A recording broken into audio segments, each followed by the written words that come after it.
Thank you. Thank you.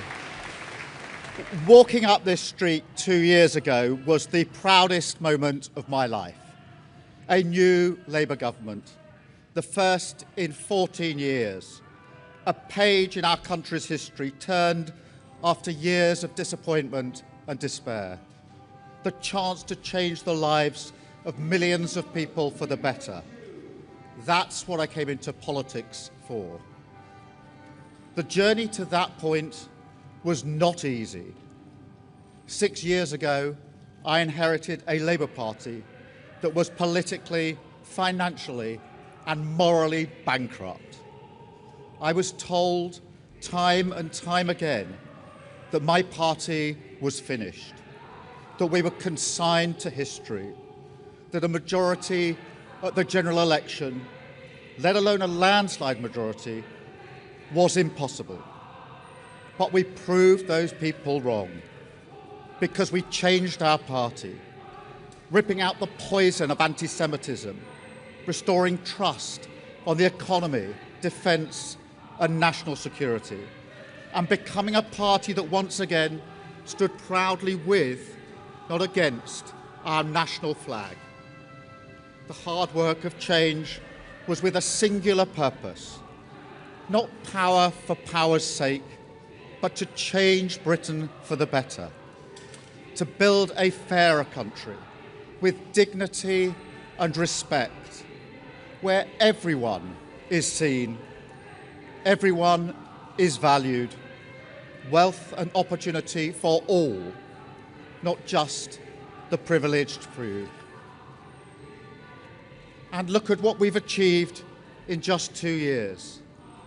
An economy that is stronger, growing faster than our peers, wages rising faster than inflation in every single month since we came to power, investment secured, infrastructure being built, an end to austerity with the fastest fall in NHS waiting lists for 17 years, the biggest improvement in rights for workers and renters in a generation, the biggest uplift in defence spending since the Cold War, small boat crossings falling, asylum hotels closing, protecting young people from social media, and 500,000 children being lifted out of poverty because of the choices that I made. Our reputation in the world restored, with Britain once again standing up for decency, respect, and the rule of law, securing trade deals, standing with Ukraine, standing up for our values, and rebuilding our relationship with our allies in Europe. Change promised by a Labour government, change fought for by a Labour government, change delivered by a Labour government. But I know the question being asked now is not who was best placed to change the Labour Party, to take us into power and to begin the vital work of improving lives for millions of people. Those questions have been answered. The question my party is asking now is whether I am best placed to lead us into the next general election. I have heard the answer of my parliamentary party to that question, and I accept that answer with good grace. Every decision I've taken has been about putting the country I love first. That is why I will resign as leader of the Labour Party. I have spoken to His Majesty the King this morning to inform him of my decision. I will ask the National Executive Committee of the Labour Party to set out a timetable with nominations opening on the 9th of July and completed by the summer recess. In the case of a contest, this will ensure a new leader is in place before Parliament returns in September. I will remain in post as Prime Minister until the contest is complete, and I will do everything I can to ensure an orderly handover of power.